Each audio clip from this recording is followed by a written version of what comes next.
कक्षा 9 विषय गणित का अर्धवार्षिक परीक्षा का पेपर हल करेंगे। सभी बच्चे ध्यान से देखेंगे बिना शोर के।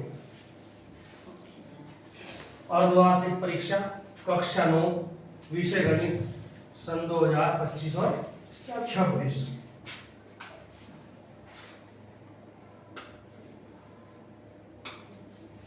सबसे पहले क्वेश्चन पर चलते हैं। जो आपका सबसे पहला क्वेश्चन है वो क्वेश्चन है आपका x बराबर -1 पर बहुपद 5x minus 4x square plus 3 का मान ज्ञात कीजिए। हमें एक बहुपद दिया हुआ,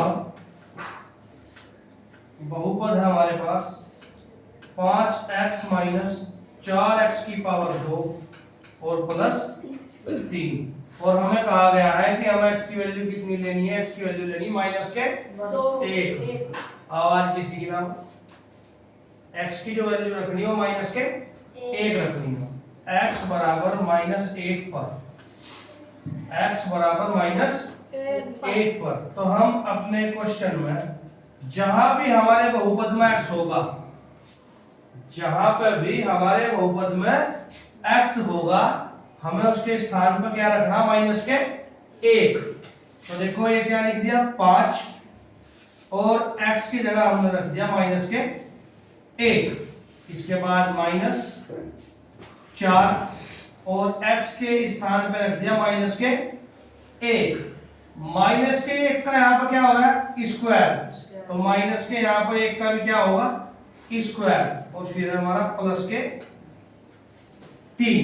ठीक है, जब हमने इसकी मल्टीप्लाई की तो प्लस माइनस माइनस, तो 5 एकम 5, -4 -1 की पावर जो है 2 है। कभी भी ऋणात्मक की पावर सम संख्या हो, माइनस की पावर सम संख्या 2 4 6 8 50 100, तो हमेशा वो उसका मान धनात्मक आता है। अगर माइनस की पावर सम संख्या है तो क्या हो जाती है, प्लस। तो माइनस की पावर 2 का मतलब प्लस, और 1 की पावर 2 का मतलब है 1 की 2 बार गुणा। तो 1 गुणा 1 क्या आया, 1, तो हमने यहां पर क्या लिख दिया 1, और प्लस 3, -5 माइनस प्लस माइनस 4 एकम 4 प्लस के 3। अब आप ध्यान से देखो, माइनस के 5 और माइनस के 4, माइनस के 9, और ये है हमारे पास प्लस का 3। और भाई माइनस के 9 में जब प्लस 3 ऐड करेंगे तो हमारा आंसर आएगा माइनस के 6। तो हमारा आंसर आया माइनस के 6। समझ में आया आपकी? ओके, नेक्स्ट क्वेश्चन पे चलते हैं। सेकंड क्वेश्चन हमारा है, इसका second part, 3 under root 5, 3 under root 5 प्लस 2 अंडर रूट 5 का मान ज्ञात कीजिए। यानी कि हमें 3 अंडर रूट 5 प्लस 2 अंडर रूट 5 का मान निकालना। आप मुझे बताइए कि आपको इसमें और इसमें क्या कॉमन दिखाई दे रहा है।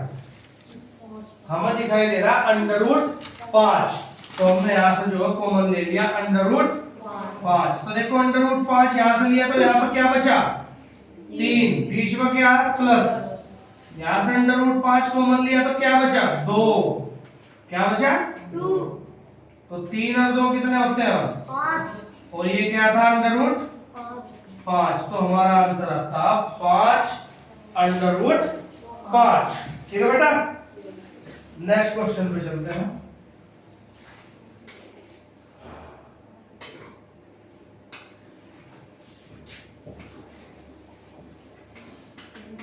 थर्ड पार्ट है इसका, x की पावर 2 -7x प्लस 10 का गुणनखंड। यानी कि हमें एक द्विघात बहुपद दिया हुआ है, जिस बहुपद की अधिकतम घात कितनी होती है, 2, कितनी होती है? 2। यानी कि अगर घात अधिकतम घात 2 है तो वो कैसा बहुपद है? द्विघात बहुपद। कैसा बहुपद है? द्विघात बहुपद। और किसी भी बहुपद की किसी चर की जितनी अधिकतम घात होती है उसके शून्यक भी उतने ही होते हैं। अगर x की अधिकतम घात 1 है तो शून्यक कितने होंगे? 1। अगर x की अधिकतम घात 2 है तो शून्यक कितने होंगे? 2। और अगर x की अधिकतम घात 3 है तो शून्यक कितने होंगे? 3। ये बात समझ में आई सभी के? अब हम इनका गुणनखंड निकाल लेंगे। क्या निकाल लेंगे? गुणनखंड। ध्यान से देखने सभी बच्चे, हमें दिया हुआ है x square minus 7x plus 10। इसको करने का तरीका हमेशा आपको ध्यान रखना है, एक्स स्क्वायर का गुणांक। किसका गुणांक? एक्स स्क्वायर का गुणांक और अचर पद, इनके गुणांक की आपस में गुणा करनी है। एक्स स्क्वायर का गुणांक और अचर पद की गुणा करनी है। तो गुणा करने पर था हमारे पास 1 और 10 की गुणा करने पर 10। क्या था? 10। आप मुझे बताओ, अचर पद के जो 5 संख्या लिखी हुई है, अचर पद जो प्लस का है या माइनस का? प्लस का। आप ध्यान से देखो, अचर पद जो है प्लस का है या माइनस का? प्लस का। तो आपको ऐसी 2 संख्या बतानी है जिनको जोड़ने के बाद 7 प्राप्त हो। आपको ऐसी 2 संख्या बतानी है जिनको जोड़ने के बाद 7 प्राप्त हो और गुणा करने के बाद 10 प्राप्त हो। यानी गुणा करने के बाद वो संख्या प्राप्त होनी चाहिए जो एक्स स्क्वायर का गुणांक और अचर पद की गुणा होती है। ठीक है? और अगर यहां पर धनात्मक चिन्ह है तो हमें जोड़कर x का गुणांक मिलना चाहिए, और अगर यहां पर ऋणात्मक चिन्ह है तो हमें 2 संख्याओं को घटाकर x का गुणांक मिलना चाहिए। ध्यान से देखेंगे आप सभी, ऐसी 2 संख्या बताइए जो जोड़ने पर 7 और गुणा करने पर 10 आता हो। तो ऐसी हमारी 2 संख्या है, 5 और 2 7 और 5 दूनी 10। तो आपको क्या करना है? 1x स्क्वायर माइनस इस 7 के स्थान पर आपको रखना है 5 प्लस 2। 7 के स्थान पर रखना है 5 प्लस 2, बाकी सब ऐसे ही रखना है जैसा है। अब आप देखिए, 1x स्क्वायर अंदर गुणा करी कितना आया? माइनस के 5 और ये इसके साथ x minus plus minus, minus की 2 में गुणा होती है 2 आया, और x की गुणा होगी कितना आएगा? 2x प्लस क्या लिखा हुआ? 10। तो प्लस के क्या लिख दिया? 10। अब देखिए आप, 2 का जोड़ा यहां पर बना और 2 का जोड़ा। अब आप बताइए इसमें से हम क्या घनिष्ठ ले सकते हैं? हम इसमें से कॉमन ले सकते हैं x। ध्यान से देखिए, एक्स स्क्वायर से x बाहर लिया तो हमारे पास क्या बचा? माइनस जो का, तो x बाहर लिया तो कितना बचा? 5। और आपको पता होना चाहिए जो इस ब्रैकेट के अंदर आया है वही सेम इधर भी ब्रैकेट के अंदर आना चाहिए। तो आप ध्यान से देखिए, यहां से क्या कॉमन ले सकते हैं? माइनस के 2। तो देखिए, माइनस के 2 कॉमन लिया तो यहाँ पर क्या बचा? प्लस के x। जब हमने प्लस से माइनस कॉमन ले लिया तो यहाँ क्या बचा? माइनस। और 10 में से 5 यहाँ लिया और 2 यहाँ लिया। तो आप ध्यान से देखिए, जब हमने 2 कॉमन लिया तो 2 से 10 कितनी बार भाग होगा?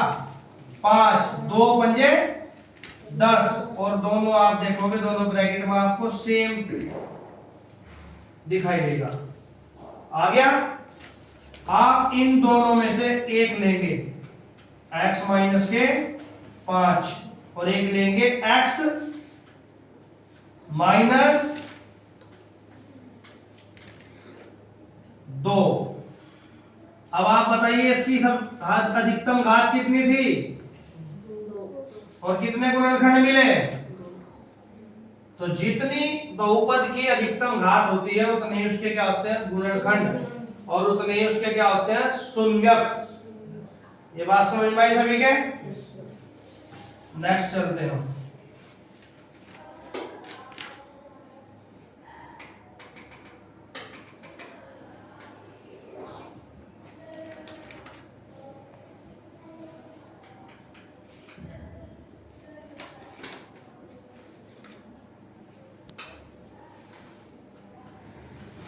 नेक्स्ट है हमारा y अक्ष पर स्थित किसी बिंदु के निर्देशांक होते हैं।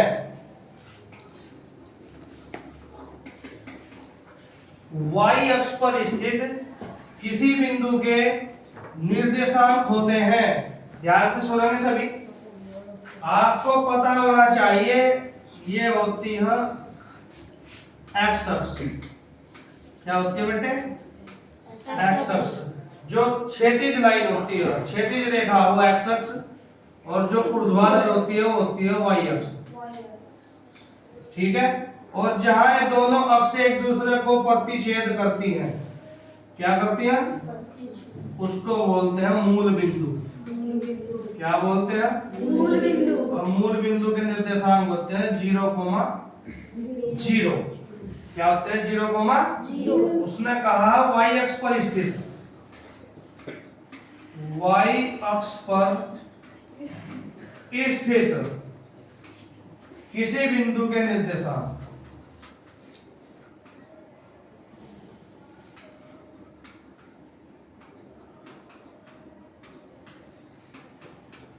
ध्यान से देखिएगा आप सभी। जब हम कभी कोई निर्देशांक लिखते हैं, क्या लिखते हैं, तो निर्देशांक को हमेशा x और y की फॉर्म में लिखते हैं। किसकी फॉर्म में लिखते हैं। जो x होता है हम उसको बोलते हैं भुज, और जो y होता है उसको हम बोलते हैं कोटि। ठीक है। जो x होता है उसको हम बोलते हैं भुज, और जो y होता है उसको हम बोलते हैं कोटि। तो जब हम किसी भी बिंदु के निर्देशांक लिखते हैं, तो अगर हमारे पास x और y दो ही अक्ष हैं, तब हमारे पास होता है x और y। अगर हमारे पास तीसरी अक्ष हो जिसका नाम होता है z अक्ष, तो फिर भी निर्देशांक होते हैं x, y, z। ठीक है। तो उसने कहा y अक्ष पर, जब आप यहाँ पर होंगे y अक्ष पर, तो x का मान कितना होगा। जब हम x अक्ष पर होते हैं तो y का मान 0 होता है, और जब हम y अक्ष पर होते हैं तो x का मान 0 होता है। यह आपको ध्यान रखना। अगर आप x अक्ष पर बात कर रहे हो तो y का मान 0, और अगर आप y अक्ष पर बात कर रहे हो तो x का मान क्या होगा 0। तो उसने कहा y अक्ष पर स्थित बिंदु के निर्देशांक। तो y अक्ष का मतलब है कि x का मान क्या हो जाएगा 0, और y तो y है। तो y अक्ष पर स्थित बिंदु के निर्देशांक होंगे 0,y।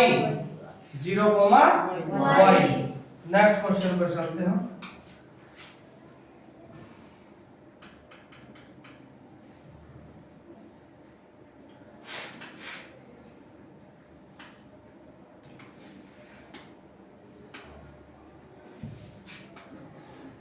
नेक्स्ट क्वेश्चन है हमारा, यदि दो कोण पूरक हो, यदि दो कोण पूरक हो एवं एक कोण 63 डिग्री यानी 63 अंश हो, तो दूसरा कोण होगा।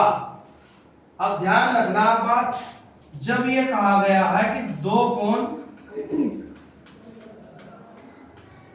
पूरक हो, क्या होते हैं पूरक, तो दोनों कोणों का योग, दोनों कोणों का योग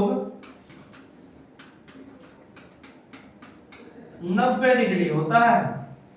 कितना होता है 90 डिग्री। यदि कोई दो कोण पूरक कोण है तो उन दोनों कोणों का योग कितना होता है 90 डिग्री। अब उसने कहा एक कोण कितना है 63, और हमें कौन सा निकालना, दूसरा कोण।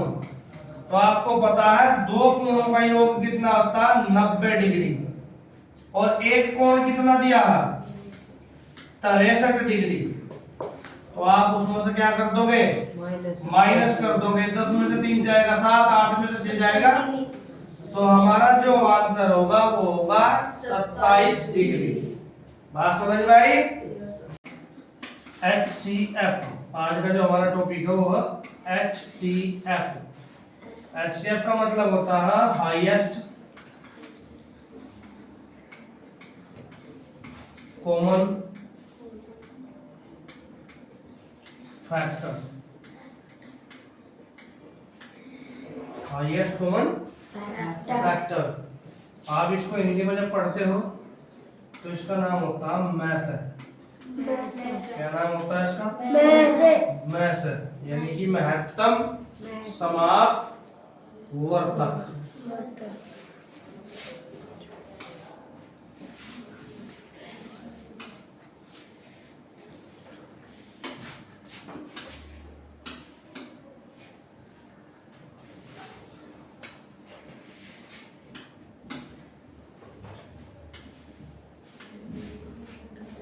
हम HCF को दो प्रकार से कर सकते हैं। कितने प्रकार से? दो प्रकार से। एक तरीका होता है गुणनखंड विधि द्वारा। गुणनखंड विधि द्वारा, ठीक है। और दूसरा तरीका होता है भाग विधि, यानी कि भागफल विधि।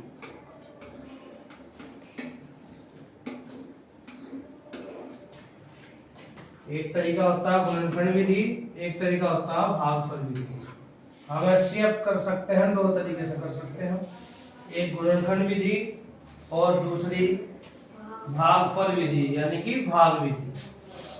तो हम सबसे पहले जो करेंगे वो गुणनखंड विधि से करेंगे। किस विधि से करेंगे? गुणनखंड विधि से करेंगे। तो सबसे पहले हम गुणनखंड विधि से करते हैं। तो हम एक क्वेश्चन लेते हैं, 12 और 15 का मैथ है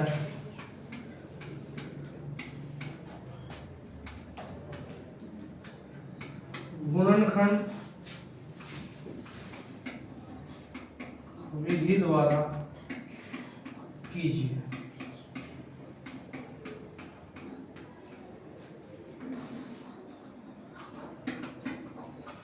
यानी कि हम जो सबसे पहले सीखते हैं वो सीखा है गुणनखंड विधि।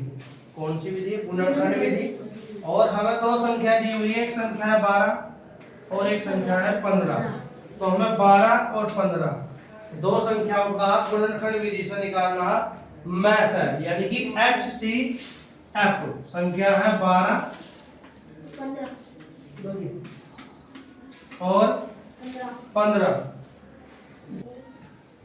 12 और 15। तो जब हम गुणनखंड विधि से करते हैं तो हम सबसे पहले 12 के करेंगे गुणनखंड। किसके करेंगे? 12 के। अब आपको देखना है 12, हम 12 को भाग करेंगे तो किस संख्या से करेंगे?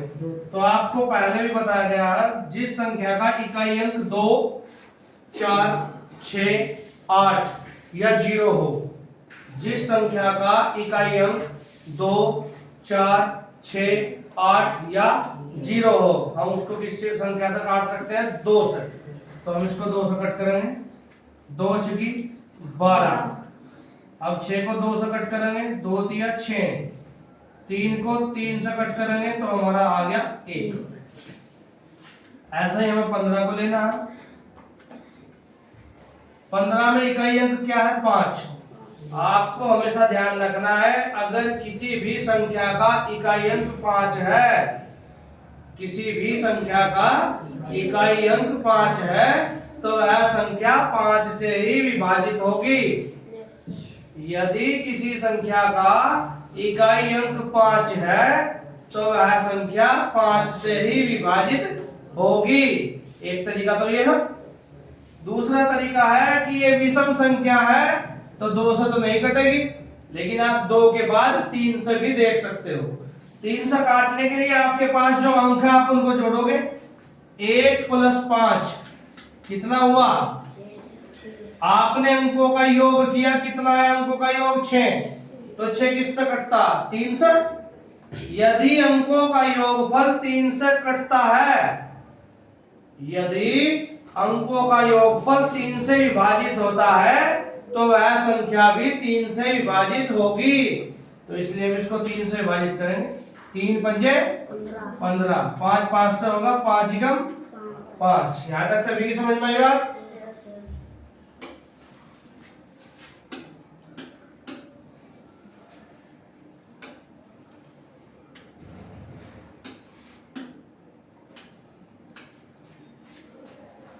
तो हमारे पास जब हमने 12 के किए तो हमारे पास आता 2 × 2 × 3।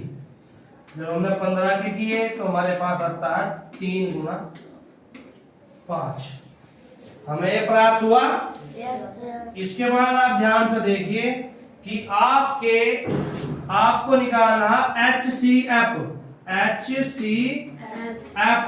यानी हाईएस्ट कॉमन फैक्टर, यानी सबसे ज्यादा बार कौन जो कॉमन है दोनों में।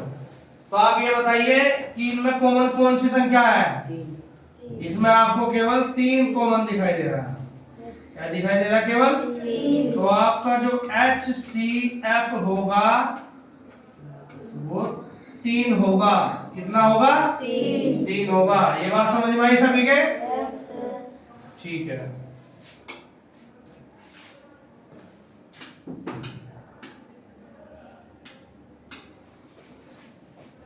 अब इसी क्वेश्चन को सेम पर्सन को हम करते हैं भागफल विधि से। 12 और 15 का HCF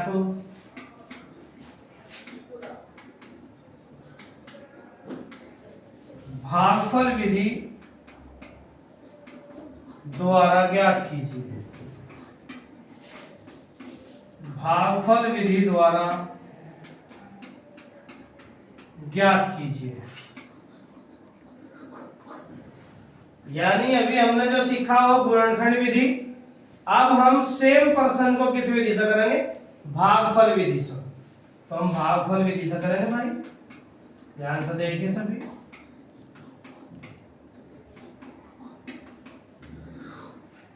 भागफल विधि में आपको क्या करना है? आपके पास 2 संख्या है, एक 12 और एक 15। इनमें से कौन सी संख्या बड़ी है?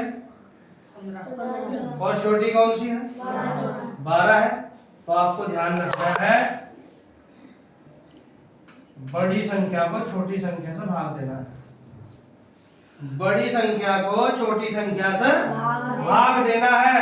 तो आप ध्यान से देखिए, 12 एकम 12। शेषफल कितना है आपके पास? 3। अब जो आपके पास शेषफल आया कितना आया? 3। अब आपको 3 से किसको भाग देना है?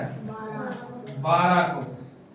3 चौक 12। शेषफल कितना आया? 0। हम तब तक भाग करते जाएंगे जब तक हमारा शेषफल 0 ना आ जाए। और लास्ट में जब हमारा शेषफल 0 आया तो हमने किससे भाग दिया था? तो हमारा HCF भी क्या होगा? 3 होगा। तो हमारा HCF भी क्या होगा? 3 होगा। सभी की समझ में आई ये बात? Yes sir. एक क्वेश्चन और देखते हैं इसी के में।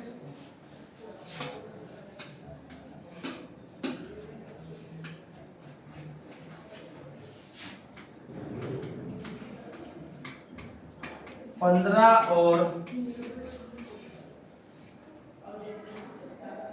27 का HCF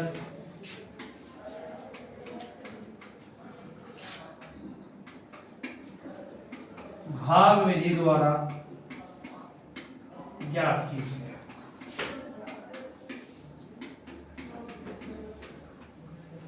भाग विधि द्वारा ज्ञात कीजिए। ठीक है। अभी आपको बताया, आपको सबसे पहले देखना है कि आपके पास बड़ी संख्या कौन सी है और छोटी संख्या कौन सी है। आपको पता है 15 छोटी है और 27 बड़ी है। तो जो संख्या बड़ी होगी उस संख्या को छोटी संख्या से भाग देना है। ठीक है, 15 ही कम 15, शेषफल कितना है? जो भी आपका शेषफल होगा आप उससे आप जो भाग करोगे किसको करोगे? 15 को। 12 ही कम 12, शेषफल कितना है? अब भाग किसको करोगे? 12 को। 3 चौक 12, शेषफल तो नहीं आया, तो इसका मतलब हमारा एचसीएफ क्या हुआ? 3। बात समझ में आई? इस प्रकार से आप एचसीएफ निकाल सकते हैं। दो तरीके से, एक गुणनखंड विधि से और दूसरा भागफल विधि से। याद रखेंगे सभी? ठीक है भाई। क्वेश्चन है y² माइनस 5y प्लस 6 के गुणनखंड ज्ञात कीजिए। क्या ज्ञात करना है? गुणनखंड। ये हम कक्षा 6, 7, 8 में भी सीखते हैं गुणनखंड करना। अभी हमने कल इस पे क्वेश्चन किया था, ध्यान से देखेंगे सभी बच्चे। हमारे पास जो बहुपद है वो है y² माइनस 5y प्लस 6। ठीक है, आपको कल भी बताया गया था, अब फिर बताया जा रहा है। जो भी y² का गुणांक होगा, ठीक है, 1, और जो अचर पद होगा, यानी सबसे पहले में सबसे लास्ट का अचर पद होगा, उनकी हमें गुणा करनी है। x² के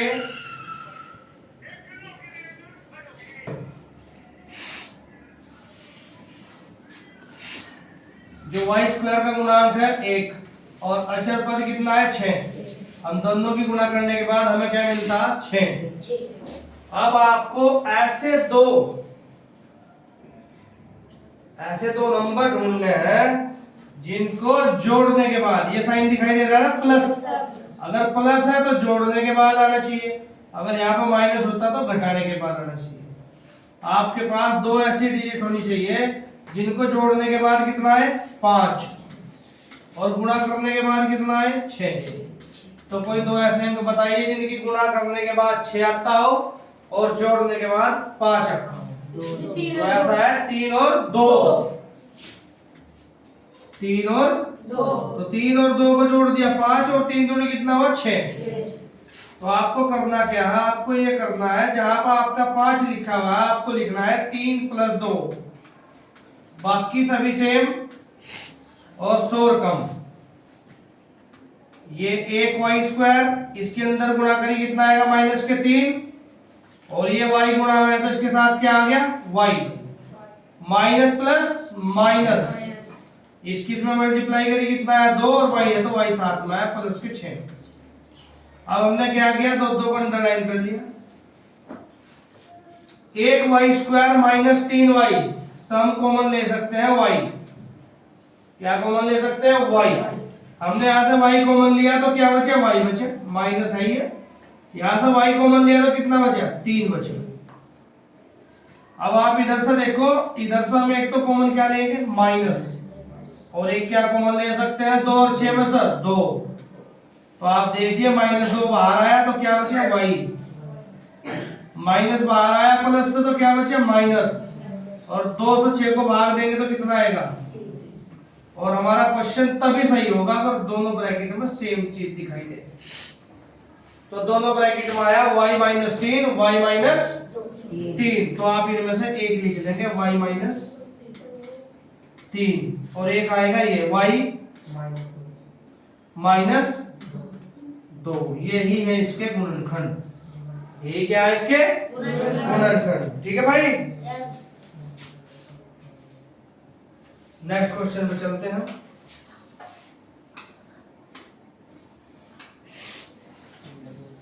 हमारा क्वेश्चन है √3 बटे √2 प्लस √3 के हर का परिमेयकरण कीजिए। इंपॉर्टेंट क्वेश्चन का परिमेयकरण कीजिए। तो आप ध्यान से देखिए, जब हम परिमेयकरण करते हैं तो हम ये लेंगे √3 √2 प्लस √3 और हम सबसे पहले लिखेंगे हर का परिमेयकरण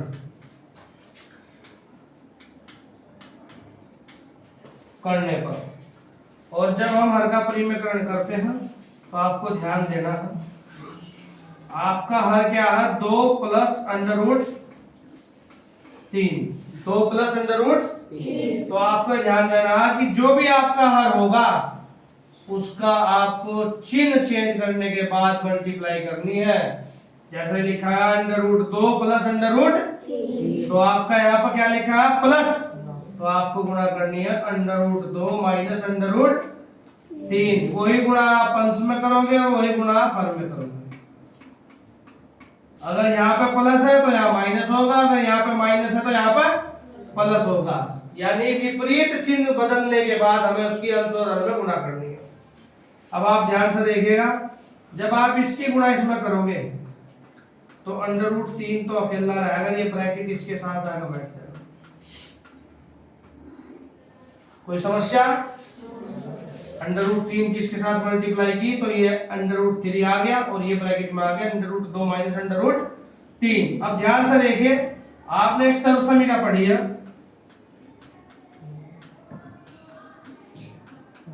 आपने एक सर्वसमीका पढ़ी है a प्लस बी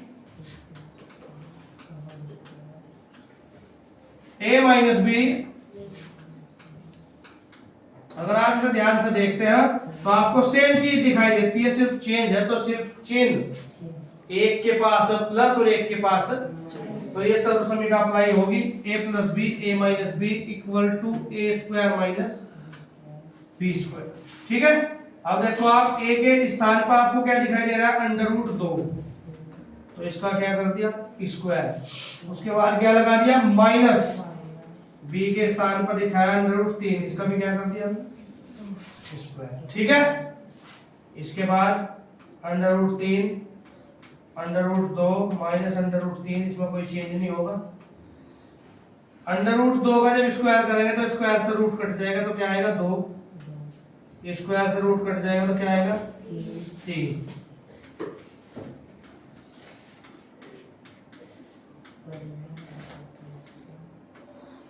दो में से 3 माइनस करने के बाद आएगा माइनस का 1। क्या आएगा माइनस का 1। तो आप देख लो, किसी के भी अगर भाग में 1 होता है तो उसका कोई मतलब नहीं, बस माइनस का साइन आ जाएगा, माइनस के √3 और √2 माइनस √3, यही हमारा क्या आया आंसर। ठीक है बेटा,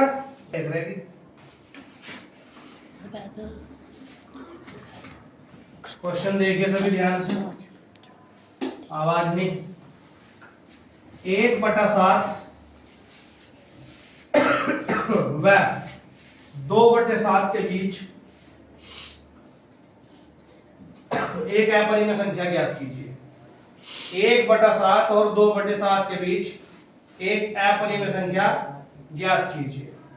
तो देखिए आपके पास है 1/7, तो आप साइड में जो भाग करके देख लीजिए ना, 1 को भाग 7 से नहीं चलता, दशमलव लगाओ, 7 एकम 7, कितना आया 3, दशमलव लग रहा है 0 लगाया, 7 चौक 28, 2 आया दशमलव लग रहा है 0, 7 दूनी 14, 6 आया दशमलव लग रहा है 0 लगाओ, 7 56, 4 आ गया 0 लगाओ, 7 पंजे 35, 5 आ गया 0 लगाओ, 7 7 49, फिर वही 1 आया जिसे एक से हम चले थे, फिर वही 1 आया जिसे 1 से हम चले थे। तो हमारे पास जब इसको डिवाइड करने के बाद आया तो लगभग 0.142857 बार के आसपास इसका मान है। अब हमारे पास आता है 2/7, तो 2/7 का मतलब है इसमें 2 की गुणा कर दीजिए, इसमें 2 की गुणा कर दीजिए, 7 दूनी 14, 5 दूनी 10 और 1 11 का 1, 8 दूनी 16 और 1 17, 1 2 दूनी 4 और 1 5, 4 दूनी 8 और 1 दूनी 2। तो 1/7 का मान आया 0.142857 लगभग। 2/7 का मान आया 0.285714। और हमें इन दोनों के बीच में क्या चाहिए? अपरिमेय संख्या। क्या चाहिए? अपरिमेय संख्या। तो हम लिखते हैं, आता है 1/7 और 2/7 के बीच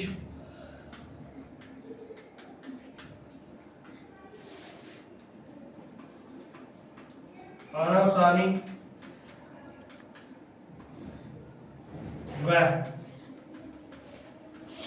अनावर्ती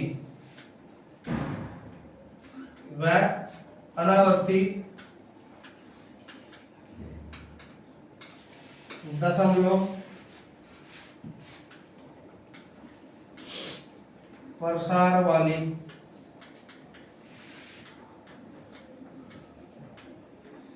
संख्या जैसे 0.15, भाई 0.14 है, 0.28 है, इनके बीच में चाहिए।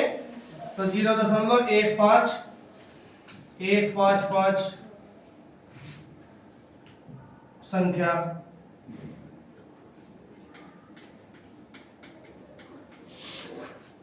होगी। ठीक है भाई। 1/7 का मान 0.142857, 2/7 का मान 0.285714। इन दो के बीच में अपरिमेय संख्या चाहिए, तो इन दो के बीच में तो होगी। तो 0.14 के बाद क्या आएगी? 0.15 या 0.16 या 0.17। लेकिन वो होनी कैसी चाहिए? अनावसानी व अनावर्ती, यानी जिसके डिजिट या अंक बदल रहे हो। ठीक है भाई। नेक्स्ट क्वेश्चन में कहा गया है समीकरण x + 2y बराबर 6 के दो अलग अलग हल ज्ञात कीजिए। क्या ज्ञात करना है? हम हल ज्ञात करने। क्या करने? हल। तो आप एक बार बताओ, आपको दो हल चाहिए, तो आप अगर पहले आप लो माना x बराबर 0। क्या मान लिया हमने? x बराबर 0। तो हमने उसमें x की जगह पर क्या रखा है? 0 + 2y बराबर 6। तो आया 2y बराबर 6। 2 से हमने 6 को कट किया, कितना आया? 3। y का मान कितना आया? 3। तो देखो पहला हल हमारा आता है, x का मान हमने 0 पुट किया तो हमें y का मान प्राप्त हुआ 3। ठीक है। सेकंड हमने माना y बराबर 0 लिया, y बराबर 0। तो देखिएगा x + 2 y के स्थान पर 0 बराबर, ये तो 0 हो गया। तो x का मान कितना आया? तो देखिए दूसरा हल,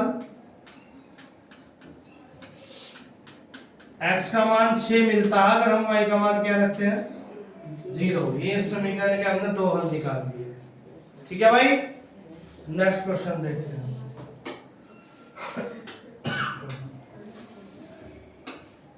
नेक्स्ट क्वेश्चन है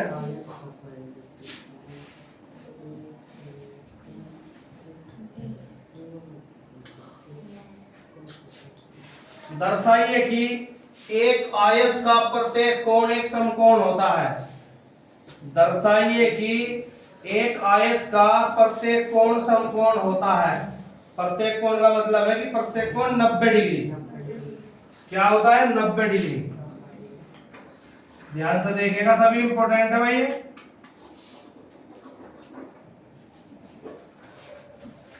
सबसे पहले तो आप ये बताओ आयत होता क्या? आयत होता है एक समांतर चतुर्भुज, एक ऐसा समांतर चतुर्भुज जिसका एक कोण समकोण होता है। एक ऐसा समांतर चतुर्भुज जिसका एक कोण समकोण होता है आयत कहलाता है। तो ये बात तो हमें पहले से पता है।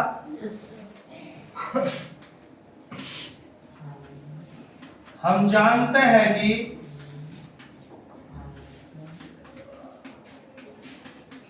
आयत एक ऐसा समांतर चतुर्भुज है, ऐसा समांतर चतुर्भुज है जिसका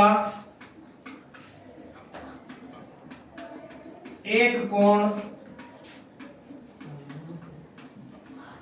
समकोण होता है।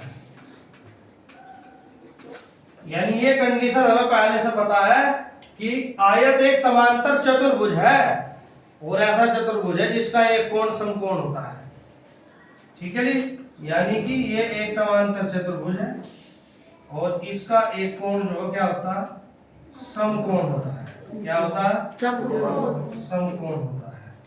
ठीक है भाई, और हमें सिद्ध क्या करना है, यानी दर्शाना क्या दर्शाना है हम कि कोण ए, कोण बी, कोण सी और कोण डी, सारे के सारे जितने भी हैं उनके मान कितने हैं? 90 डिग्री। ये हमें प्रूफ करना। ठीक है बेटा,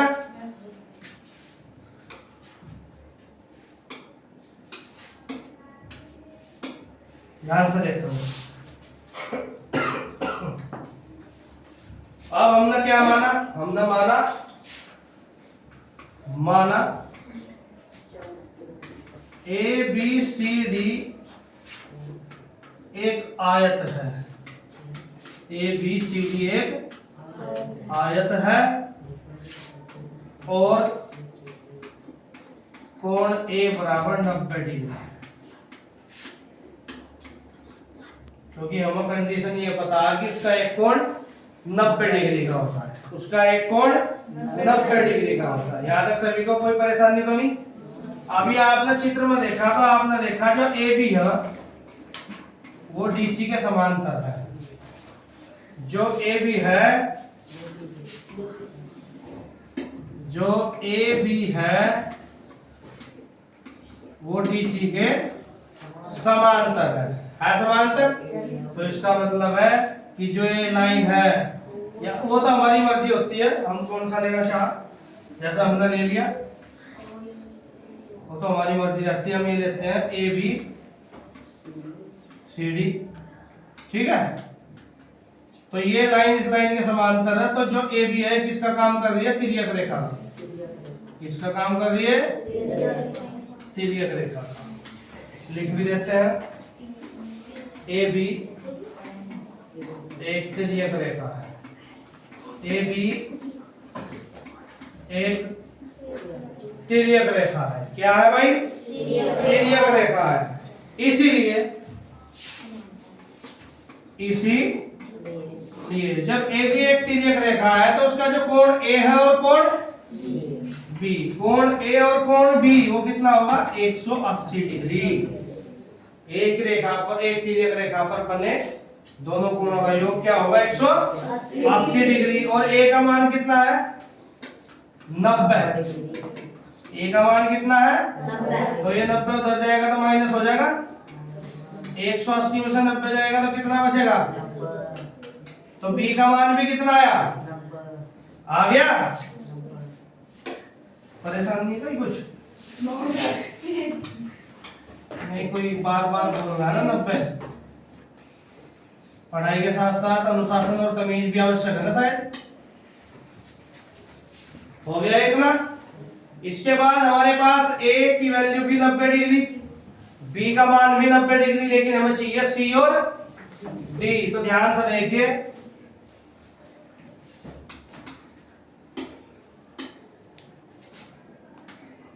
कोण ए बराबर है कोण सी के और कोण बी बराबर है कोण डी के।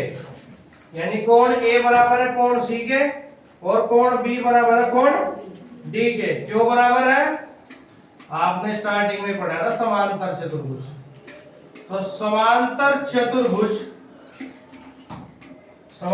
चतुर्भुज के सम्मुख कोण समांतर चतुर्भुज के सम्मुख कोण बराबर होते हैं। समांतर चतुर्भुज के सम्मुख कोण बराबर होते हैं। तो जब समांतर चतुर्भुज के सम्मुख कोण बराबर होते हैं और हमें पता है कि आयत एक समांतर चतुर्भुज है, तो कोण A बराबर कोण C और कोण B बराबर कोण D। तो हमने जो सिद्ध कर दिया, अतः कोण A, कोण B, कोण C और कोण D बराबर 90 डिग्री। ठीक है भाई। Next question.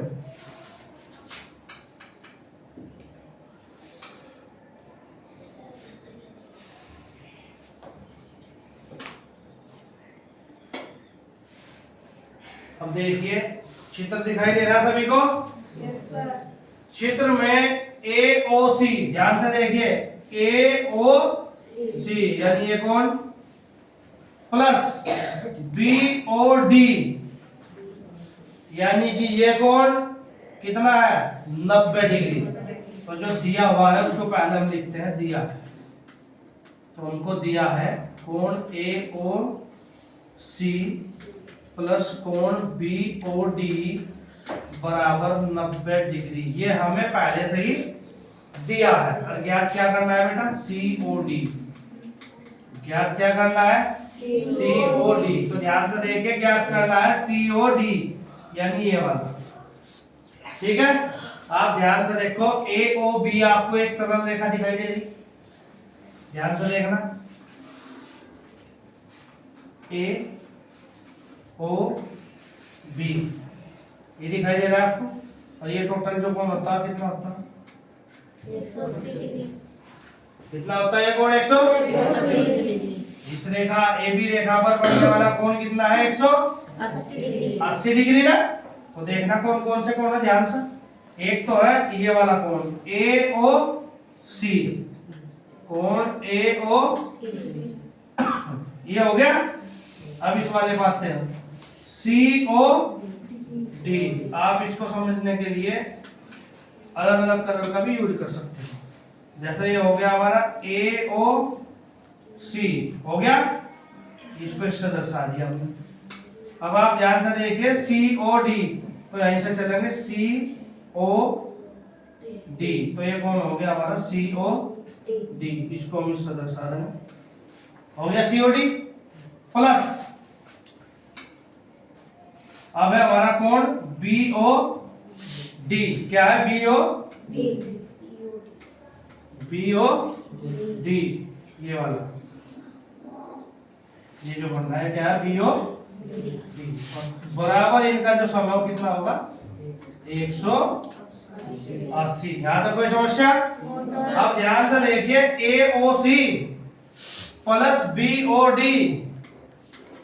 AOC plus BOD कितना है, तो ये क्या बचा, COD प्लस इन दोनों के स्थान पर 90 बराबर 180। और ये 90 उधर जाएगा, क्या हो जाएगा, माइनस का। तो 180 में से आप 90 घटाओगे तो कितना आएगा, 90। तो हमारा आंसर कितना आया, 90। कोई समस्या? नेक्स्ट क्वेश्चन देखते हैं।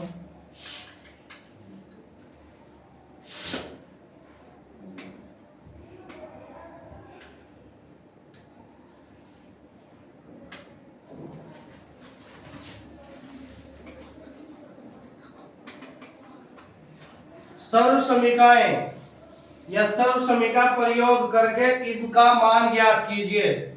ये आपको दिखाई दिया 104 की पावर 3। कितना दिखाई दिया, 104 की पावर 3। तो सबसे पहला आपको पता होना चाहिए, मैं 104 को लिख सकता हूं 100 प्लस 4। सबसे पहले मैं 104 को लिख सकता हूं 100 प्लस 4। लिख लिया। यहां तक किसी को कोई समस्या होनी नहीं चाहिए। इसके बाद हमें एक सर्व समीका याद आती है, सर्व समीका। सर्व समीका, तो सर्व समीका क्या है हमारी, सर्व समीका हमने पढ़ी है a प्लस बी की पावर 3 जो है उसका फॉर्मूला a की पावर 3 प्लस b की power 3 plus 3 a square b plus 3ab²। सभी का लिख लिया हमने। आप ध्यान से देखिए, ए के स्थान पर आपको क्या दिखाई दे रहा है 100 और बी के स्थान पर आपको क्या दिखाई दे रहा है 4। ए के स्थान पर 100 और बी के स्थान पर 4। तो आप अपने क्वेश्चन में देखिए, ये जो आपका लेफ्ट हैंड साइड है वो तो ये दिखाई दे रहा है और आपको इसको बनाना कैसा, राइट हैंड साइड के जैसा। यहां पाइए बराबर ए के स्थान पर क्या रखना है 100, तो 100 की पावर 3 प्लस बी के स्थान पर क्या रखना है 4, तो 4 की पावर 3 प्लस क्या दिखाई दिया बच्चों 3। ए की पावर कितनी है, तो यानी कि ए के स्थान पर तो 100 है, तो 100 की पावर कितनी, फिर है बी, और बी का मान कितना है 4 प्लस क्या दिखाई दिया 3। ए दिखाई दिया, ए का मान 100 है और बी का मान है 4, तो उसका स्क्वायर है, तो 4 का भी क्या हो जाएगा स्क्वायर। देखिए ध्यान से, अब 100 की पावर 3 का मतलब है 100 की 3 बार गुना, 100 की 3 बार। तो आप ध्यान से देखिए, 100 में 2 जीरो है और 3 बार गुना कर रहे हैं, तो 2 तिया 6, तो कितनी जीरो आएंगी 1 2 3 4 5 6 प्लस 4 की गुणा 3 बार कीजिए, 4 चौक 16 और 16 चौका 64 प्लस ध्यान से देखिए 4 दिया 12 और 100 की 2 बार गुणा करते हैं, तो 100 और 100 की गुणा करते हैं, तो 100 में 2 जीरो है, तो 2 दूनी 4 जीरो, यह आएगा 10,000 प्लस 3 की 100 में गुणा करते हैं, कितना आया 300 और 4 की पावर 2 का मतलब है 4 चौक 16। ठीक है, अब ध्यान से देखिए, ये क्या बना आपका इकाई, दहाई, सैकड़ा, हजार, 10,000, अरे इकाई, दहाई, सैकड़ा, हजार, 10,000, लाख, 10 लाख। ठीक है, अब ध्यान से देखिए, इसको क्या करेंगे, इसको हमें कुछ नहीं करना, 2 3 4 5 6 प्लस 64 का हमें कुछ नहीं करना, प्लस 12 एकम, तो ये आया हमारा 1,20,000 प्लस 16 दिया 48, तो ये कितना आया 4800। अब देखो ये जोड़ने के लिए तो आपका तरीका भी है, आप अलग अलग लिख के भी जोड़ सकते हैं, लेकिन एक तरीका हो रहा है, अगर आप देखना चाहोगे तो आप ये देखिए कि ये कितनी है इकाई और दहाई, तो इन्होंने कवर किया इकाई और दहाई सभी का इकाई दहाई में जब जुड़ेगा, सभी का इकाई में जुड़ेगा, तो 0 0 4 और 0 का क्या आएगा 4, सबका इकाई जुड़ गया। अब सबका दहाई जोड़ लो, 0 0 6 और 0 कितना आया 6। अब सबका सैकड़ा जोड़ो, 8 और 0 8, इसमें तो है ही नहीं, और 0 8, तो कितना आया, इकाई जोड़ा, दहाई जोड़ा, सैकड़ा जोड़ा, अब आओ 1000 पे 4 0 4, इसमें तो है ही नहीं 0, क्या आया 4, इकाई, दहाई, सैकड़ा, 1000 हो गया, 10,000 का ही है, इसमें तो है ही नहीं। यहाँ पे क्या है 2, इसके पास तो है ही नहीं, यहाँ क्या है 0, 2 और 0 कितना हो गया 10,000 भी गया। अब किसकी बारी आई, लाख की, इसके पास नहीं है, इसके पास कितना है 1, इसके पास है नहीं है, तो कितना है वो भी हो गया, सब कंप्लीट हो गया, बचा कितना 1। यही हमारा आंसर। बात समझ में आई सभी के? नेक्स्ट क्वेश्चन देखते हैं।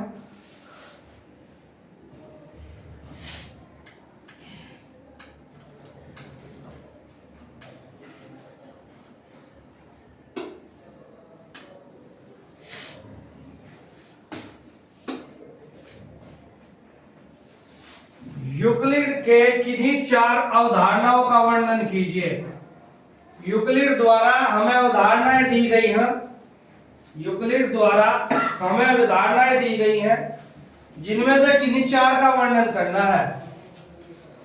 तो हम 4 का वर्णन करते हैं। नंबर 1 ध्यान से देखिए, एक बिंदु से किसी अन्य बिंदु तक एक सीधी रेखा खींची जा सकती है।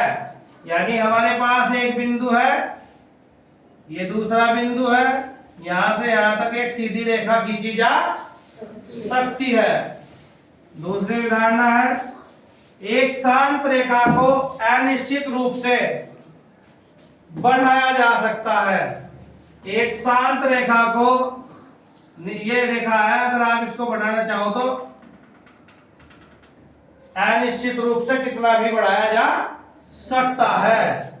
नंबर 3 देखिए, किसी भी केंद्र और किसी भी त्रिज्या के साथ एक वर्त का वर्णन किया जा सकता है। यानी कि आपके पास कोई वर्त है तो आपको उसका वर्णन करने के लिए उसका केंद्र और उसकी त्रिज्या के साथ भी उसका वर्णन किया जा सकता है। नंबर 4, सभी समकोण एक दूसरे के बराबर होते हैं। सभी समकोण एक दूसरे के बराबर होते हैं। क्यों बराबर होते हैं? समकोण का मतलब है 90 डिग्री। तो आप किसी भी समकोण को लेओगे तो हर बार कितने डिग्री का होगा? 90 का होगा। इसलिए सभी समकोण एक दूसरे के बराबर होते हैं। नेक्स्ट क्वेश्चन,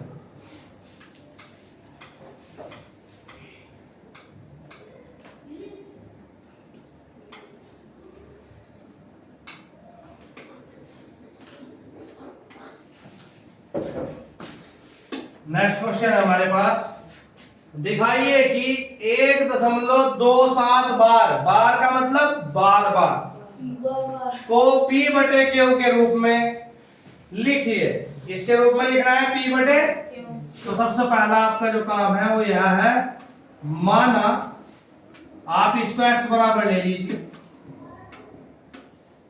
ले लिया, x बराबर 1.27।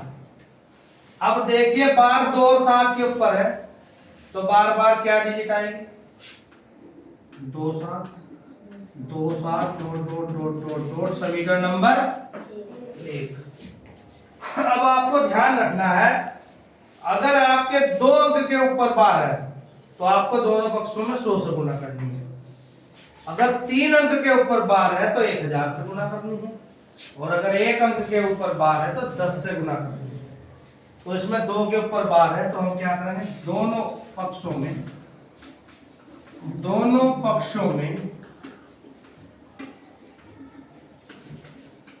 100 से गुना करने, दोनों पक्षों में 100 से गुना करने पर हमने इसमें 100 से गुना किया तो हमारे पास आया 100x बराबर, हमने इसमें भी 100 से गुना किया,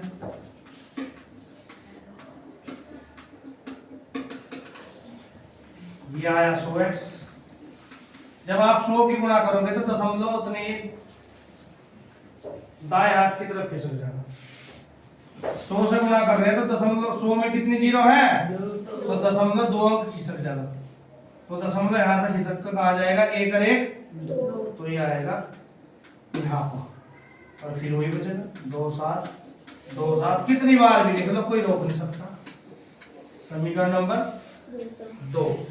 इसके बाद हम लिखेंगे समीकरण 2 में से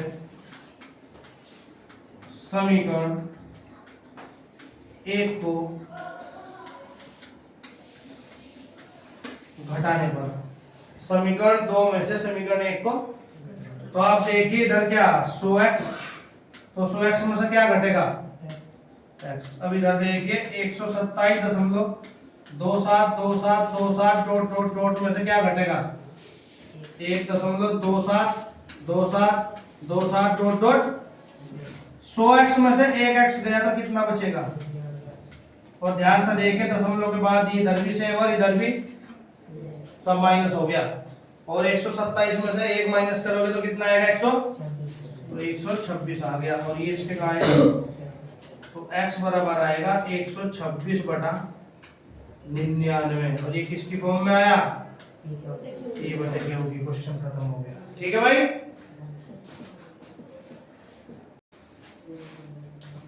सभी बच्चे ध्यान से देखेंगे, हमारा जो क्वेश्चन है वो x की पावर 3 माइनस 23 x की पावर 2 प्लस 142 x माइनस 120। इसको देखने में पता चलता है कि इसकी जो हाईएस्ट पावर है, इस क्वेश्चन की जो हाईएस्ट पावर है, इस बहुपद की जो सबसे बड़ी घात है वो कितनी है? 3। तो इससे पता चलता है हमारा त्रिघात बहुपद है। इससे पता चलता है कि यह त्रिघात बहुपद है। तो हम आपको बताया गया था जिस बहुपद की अधिकतम घात जितनी होती है उसके गुणनखंड भी उतने ही होते हैं। अब जब इसके अधिकतम घात 3 है तो इसके गुणनखंड भी कितने होंगे? 3 होंगे। तो भी ध्यान से समझेंगे हम इसे। हमारे पास ये दिया हुआ है, आपको सबसे पहले रफली ये करना पड़ेगा। माना x + 1 = 0 अगर हम लेते हो x + 1 यानी कि x + 1 = 0 लेते हो तो x का मान हमारा आता है यहां से -1। x + 1 = 0 तो x का मान आता है हमारा -1।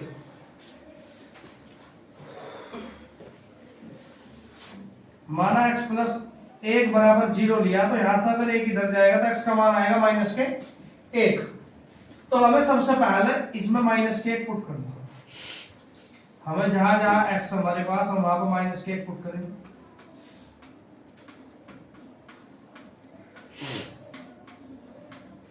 जहां जहां पर x होगा वहां वहां हम -1 पुट करेंगे। -1 रखने के बाद आपको बताया गया था कि माइनस की पावर विषम संख्या होती है तो माइनस का चिन्ह आता है। और 1 की पावर 3 हो या 1 की पावर n हो या 1 की पावर 1000 हो, हमेशा 1 की पावर कुछ भी हो उसका जो मान होता है वो 1 होता है। ये क्या आया 1 -23। माइनस की पावर सम संख्या है तो क्या हो गया प्लस, और 1 की पावर 2 का मतलब हो गया 1। प्लस माइनस माइनस, और 142 एकम 142 -120। अब आप ध्यान से देखिए आपके पास -1 -23 -142 -120 ये आते हैं। तो ये हमें x की वैल्यू -1 रखने के बाद 0 तो प्राप्त नहीं हुआ तो हम इसको यहीं पर छोड़ देंगे। ये हमारे लिए सही है। हमें ये वैल्यू नहीं चाहिए, हमें यह वैल्यू नहीं चाहिए। बात समझ में आई? जब ये वैल्यू नहीं चाहिए तो आप ध्यान रखना x + 1 बराबर रखने पर हमें x का मान कितना मिला था? -1। जब हमने बहुपद में -1 पुट किया तो पुट करने के बाद 0 नहीं आया, वो उसको सेटिस्फाई नहीं कर रहा। इसका मतलब है हम x + 1 नहीं ले सकते। इसका मतलब है हम x + 1 नहीं ले सकते। ये चीज आपको ध्यान रखनी है कि अगर आप x + 1 नहीं ले सकते, यदि आप x + 1 नहीं ले सकते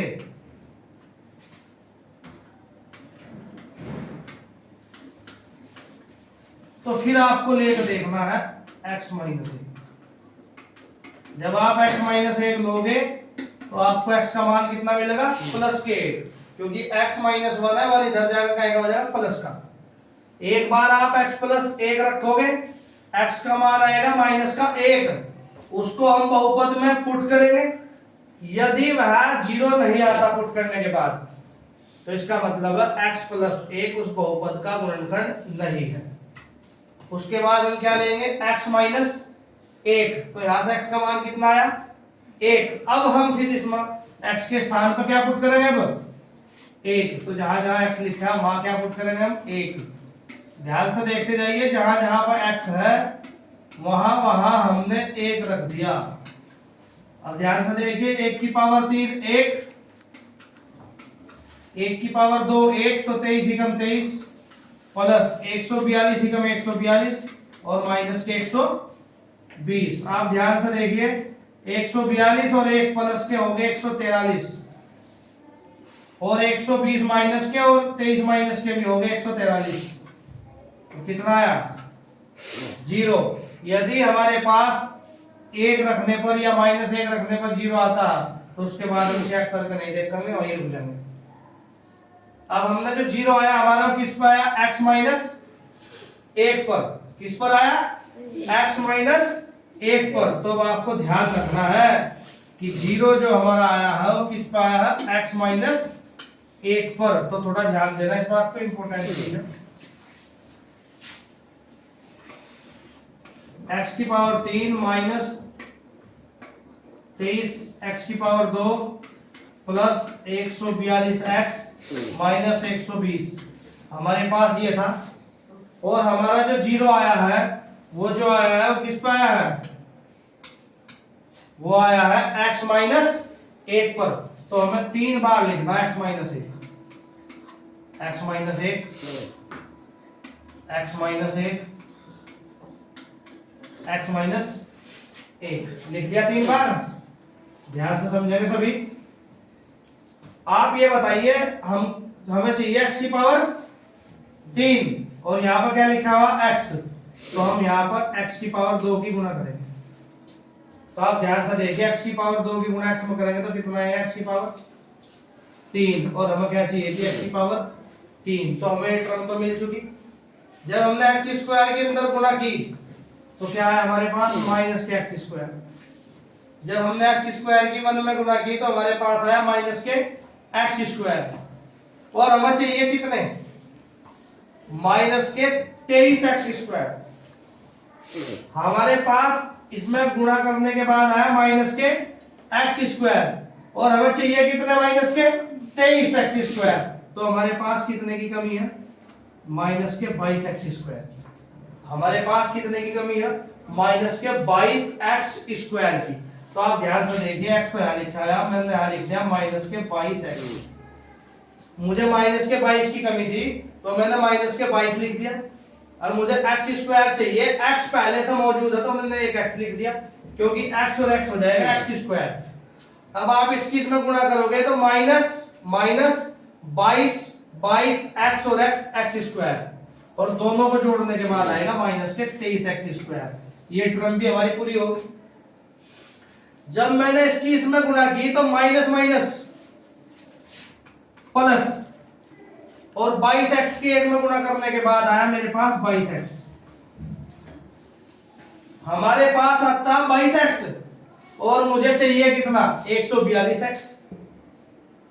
हमारे पास आया 22x, चाहिए मुझे 142x, तो कमी है मेरे पास 120x की। कमी है मेरे पास कितनी, 120x की। इतने की कमी 120 की। तो ध्यान से देखो, मेरे पास कमी है तो मैंने प्लस लगाया, 120 लिख दिया। 120 और x की गुणा करने के बाद आया 120x, और 120 और 22 कितने हुए, 142x। ये टर्म भी पूरी हो गई। अब है माइनस के 120। अब देखिए, प्लस माइनस माइनस, और 120 कम 120, और चाहिए भी कितना था मुझे, माइनस के 120। तो देखिए हमारी पूरी टर्म जो है यहां पर तैयार होगी। अब आपके पास इनमें कॉमन क्या, x minus 1, x minus 1, x minus, तो हमने इसमें से जो कॉमन ले लिया x माइनस 1, और x माइनस 1 कॉमन लेने के बाद हमारे पास क्या बचता, x square minus 22x plus 120। यहां तक आने के बाद ये क्वेश्चन बनता है जो आपने सीख रखा है गुणनखंड। अब हम उसको करेंगे, x माइनस 1, ध्यान से देखिए, x स्क्वायर माइनस, हमें 22 के स्थान पर ऐसी दो संख्या लेनी है जिनकी गुणा करने के बाद तो कितना है, 120, और जोड़ने के बाद कितना है, 22। ऐसी दो संख्या लेनी है जिनकी गुणा करने के बाद तो है 120, और जोड़ने के बाद क्या है, 22। तो 12 और 10 को अगर जोड़ते हैं, 12 और 10 को अगर जोड़ते हैं तो आता है 22, और 12 और 10 की गुणा करते हैं तो आता है 120। x माइनस 1 जो का तो रहेगा, x स्क्वायर अंदर गुणा करी माइनस के 12, यहाँ पर x 22 के साथ x था तो x है 12x, minus plus minus 10x, और प्लस के 120, प्लस के 120। उसके बाद x माइनस 1 आपको सिखाया गया, दो दो के नीचे अंडरलाइन करोगे, यहां से क्या कॉमन ले सकते हैं, x, एक्स स्क्वायर में से x बाहर आया, क्या बचा x, माइनस आपका ऐसा ही रहेगा, x बाहर आया, क्या बचा 12, यहां से क्या कॉमन ले सकते हैं हम, माइनस के 10, माइनस 10 बाहर लिया तो क्या बचा x, प्लस में से माइनस बाहर लिया तो क्या बचा माइनस, और 10 से 120 को काटोगे तो 0 से 0 कटेगी तो क्या आएगा 12। और आपका क्वेश्चन सही है या गलत वो यहां से पता लगता है, दोनों ब्रैकेट में दोनों सेम आनी चाहिए। तो ब्रैकेट में दोनों x माइनस 12 और x माइनस 12 है, यानी हमारा क्वेश्चन सही है। इसके बाद हमारे पास आता है x माइनस 1, आपको पता है दो ब्रैकेट में सेम है, इनमें से एक लेना है x माइनस 12 और एक आएगा x माइनस 10।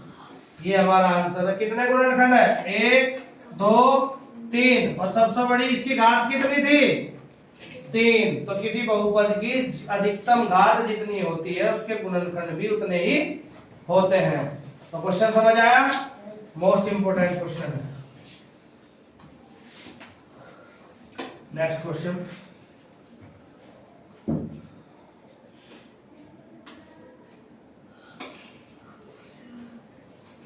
हमारे पास क्वेश्चन है, सिद्ध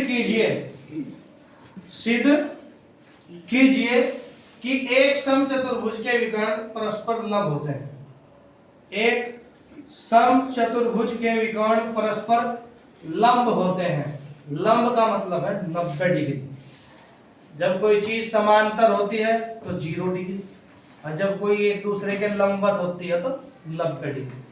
अब ये आपका पेपर और ये आपका पेन, ये एक दूसरे के समांतर, ये एक दूसरे के समांतर है, ये एक दूसरे के समांतर है, ये एक दूसरे के समांतर है, ये एक दूसरे के समांतर है, ठीक है, एंगल है 0 डिग्री। लेकिन अगर ये ऐसा आ जाए एक दूसरे के पेपर के यहाँ पे आ जाए ऐसा 90 डिग्री का कोण बनाएगा, तो अब ये इसके क्या लंबवत, क्या है वो ऐसा हो या कैसा भी हो, अब ये इसके क्या लंबवत।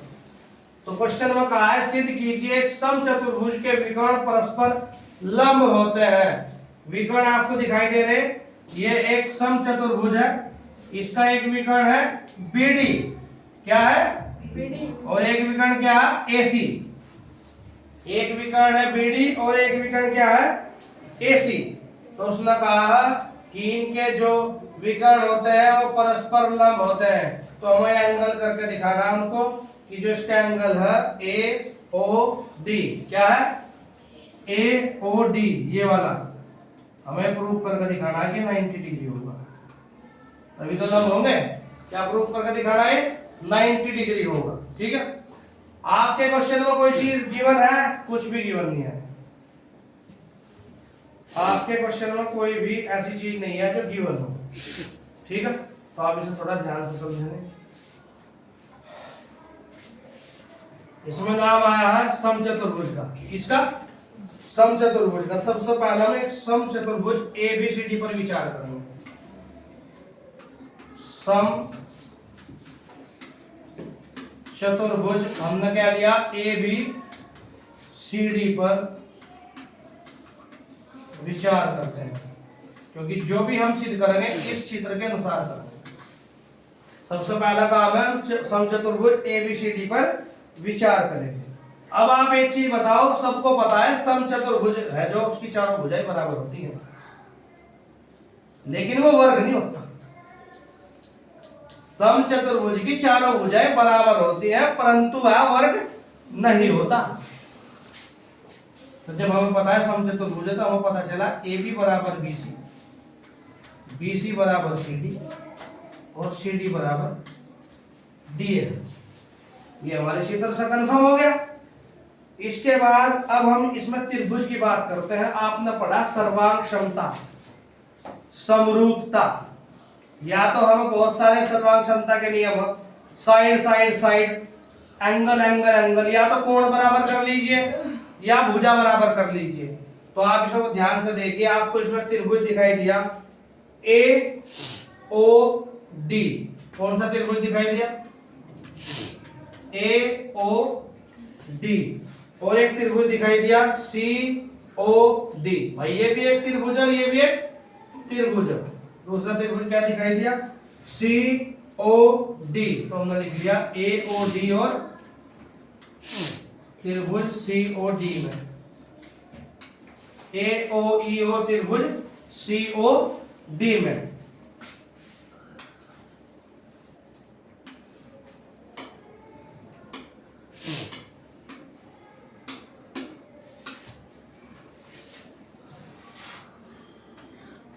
इसकी तो हम यहाँ पे भी आवश्यकता पड़ेगी ना, तो बना ही लेते हैं इस पेज को भी।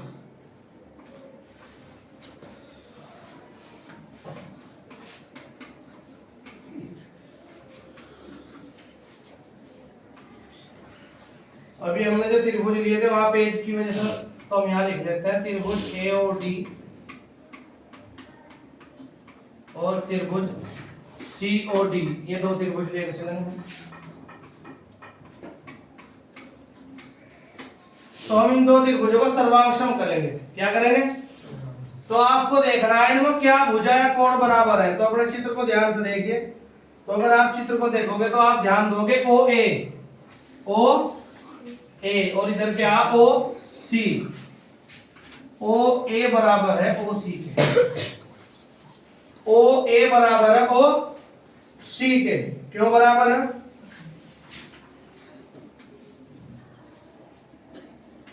विकर्ण परस्पर समद्विभाजित करते हैं।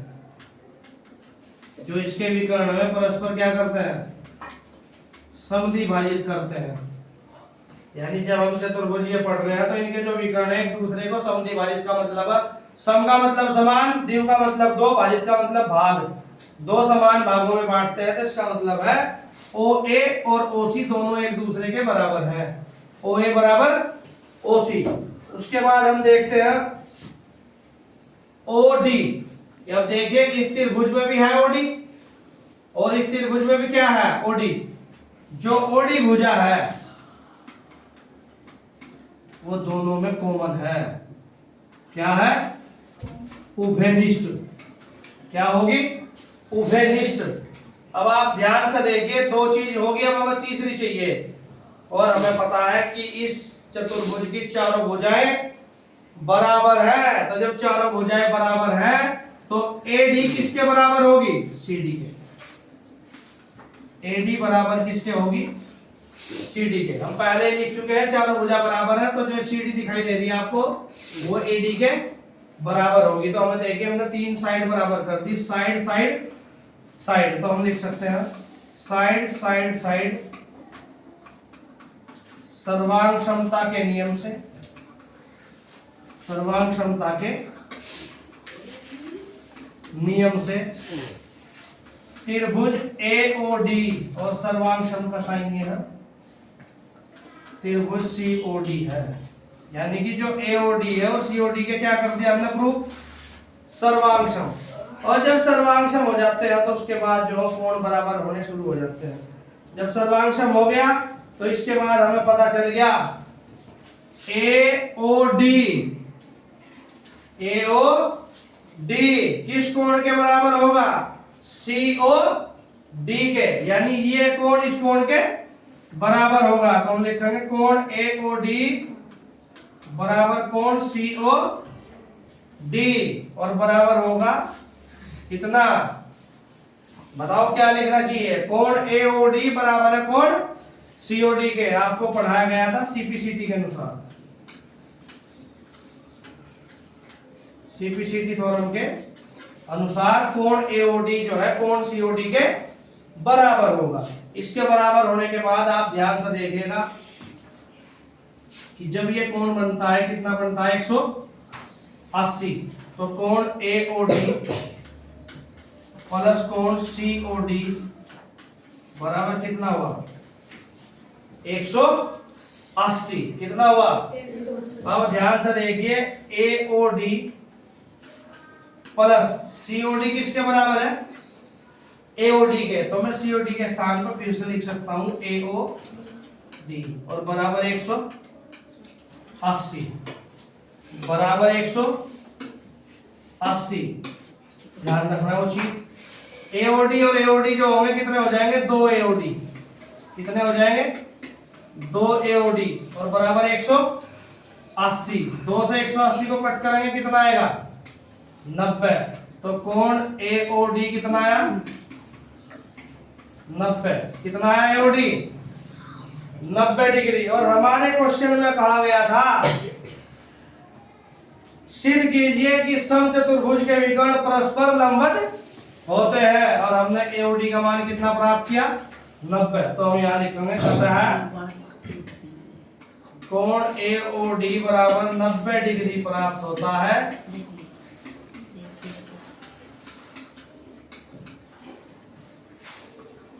इससे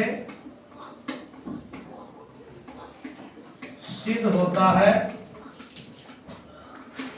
कि समचतुर्भुज के विकर्ण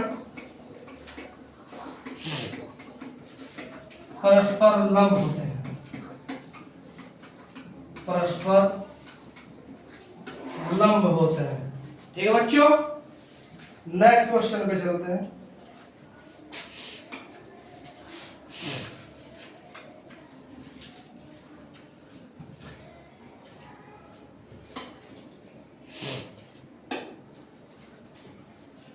हमारे पास जो नेक्स्ट क्वेश्चन है उसमें आपको दिया गया है AB वृत्त का एक व्यास है, AB वृत्त का एक व्यास है और CD त्रिज्या के बराबर, CD त्रिज्या के बराबर एक जीवा है।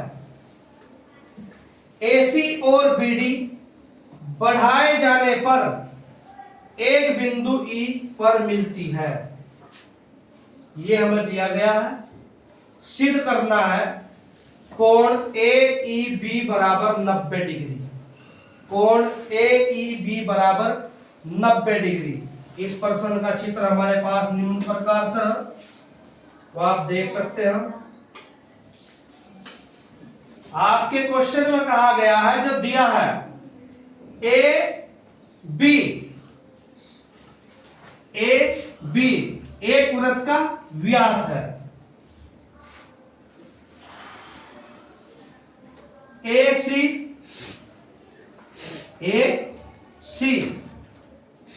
क्या बोल रहा है AC त्रिज्या क्या है त्रिज्या, CD एक जीवा है, CD एक जीवा है। A और B को बढ़ाने पर बिंदु E प्राप्त होता है, बिंदु E प्राप्त होता है। और सिद्ध हमें क्या करना है, सिद्ध करना है AEB। ये जो हमारा कोण है ये हमें सिद्ध करना है 90 डिग्री। ये जो हमारा कोण है ये हमें सिद्ध करना है 90 डिग्री। क्या सिद्ध करना है 90 डिग्री। आवाज किसी की नहीं, ध्यान से देखिए। ये एक वर्ग है और ये हो गया हमारा व्यास और ये हो गया हमारा केंद्र। क्या हो गया केंद्र, केंद्र से, और ये होती है परिधि। क्या होती है ये जो आपको दिखाई दे रही है क्या होती है वर्ग की परिधि। केंद्र से कहीं पर भी आप लाइन खींच लो त्रिज्या होती है, केंद्र से लेकर और जब वो परिधि को टच करती है कहीं पर भी खींच लो उसकी त्रिज्या होती है। क्या होती है त्रिज्या। आप ध्यान से देखिए O से C, O से C, O से D, ठीक है ध्यान से देखना। O से C, O से D, O से B, B से C, ये सभी क्या है इसकी त्रिज्या है। क्या है त्रिज्या है। तो जब ये त्रिज्या है तो जब त्रिज्या है तो सारी की सारी एक समान है, सारी की सारी एक समान है। तो OCD ये देखिए यहां से यहां भी बराबर है, यहां से यहां भी बराबर है, ठीक है, और ये यहां से यहां भी बराबर है।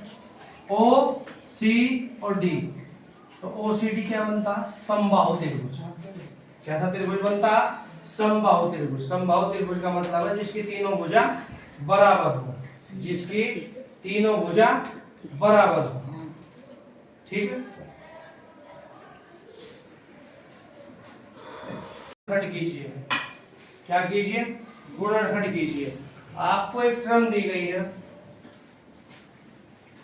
64 a की पावर 3 माइनस 27 b की पावर 3 माइनस 144 a की power 2 into B plus 108 b की पावर 2।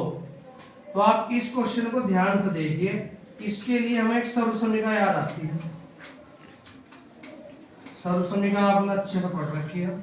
सर्वसमीकरण देखिए यहाँ पर x की पावर 3 माइनस y की power 3 minus 3x square y plus 3x y square और equal to x minus y की पावर 3। ये हमारे पास आती है। अब आप ध्यान से देखिए, ये जो हमें दिया हुआ है वो इस फॉर्म में दिया हुआ है और जो हमें आंसर निकालना है वो इस फॉर्म में निकालना है। तो हम पहले इसको इस रूप में कन्वर्ट करें। x की पावर 3 है तो हम इस पूरी टर्म की पावर 3 लेंगे तो 64 का मतलब हुआ 4 चौक 16 और 16 चौका 64। तो हम इसको लिख सकते हैं 4a की पावर 3। ध्यान से देखिए 4 की पावर 3 हो गया 64 और a की पावर 3 तो यहाँ पर है ही। उसके बाद हमने लिया माइनस। अब 27 का घनमूल 3 तिया 9 9 तिया 27। तो हम इसको लेंगे 3b और पूरी पावर हमने क्या ली इसकी 3 ली। फिर हमें ऐसा माइनस दिखाई दिया, हमने माइनस लिया। हम अपने क्वेश्चन में सर्वसमीकरण में 3 दिखाई दिया, हमने 3 लिया। अब हमारे यहाँ x की पावर 2 और हमारे x के स्थान पर क्या 4a, तो हमने 4a की पावर को भी कितना लिया 2। और फिर क्या है y और y की वैल्यू हमारे पास क्या 3b, तो हमने लिया 3b। उसके बाद है प्लस 3 फिर x और x के प्लेस पर हमारी वैल्यू है 4a, तो हमने लिया 4a और y के प्लेस पर क्या 3b और y का क्या करना है स्क्वायर, तो इसका मतलब है 3b का भी क्या करेंगे स्क्वायर। ध्यान से देखिए 4 चौक 16 चौके 64 a की पावर 3 3 तिया 9 तिया 27 b की पावर 3 4 चौक 16। ठीक है, ध्यान से देख लिए 4 चौक 16 16 तिया 48 और 48 तिया 144 और a की पावर 2 इंटू b 3 तिया 9 9 चौक 36 और 36 तिया 108 और b की पावर कितनी 2। क्वेश्चन में हमारे मिड प्रिंट है।